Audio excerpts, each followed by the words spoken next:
Sizoxoxa ngefontanela. Kukhona amafontanela amabili abalulekile ekuzalweni, i-anterior fontanella kanye ne-posterior fontanella. Lezi yisikhala esithambile phakathi kwamathambo angahlanganisiwe. Ngokuvamile, i-anterior fontanella ilinganiselwa cishe kuma-centimeter amathathu ngama-centimeter amathathu ekuzalweni bese ivala kancane futhi ivale phakathi kweminyaka eyodwa kuya kwemibili yobudala. Kungase kube nezimo ezithile lapho kungaba khona, njengokuthi ngaphezu kosayizi ovamile futhi kukhona ukuvala ukubambezeleka njengezinkinga zegilo kanye nanoma yikuphi i-hydrocephalus enokwanda okuqukethwe kwamanzi ebuchosheni kanye nomfutho wegazi ophezulu we-intracranial. Lapho kungase kubambezeleke ukuvalwa emsebenzini wansuku zonke, amafontanela asetshenziswa ukuhlola isimo sokuthambisa somntwana kanye nanoma yiziphi izimpawu zokutheleleka kobuchopho.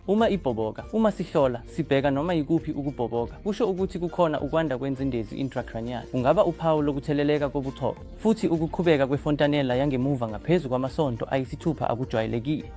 Kungaba inkomba ye-Down syndrome.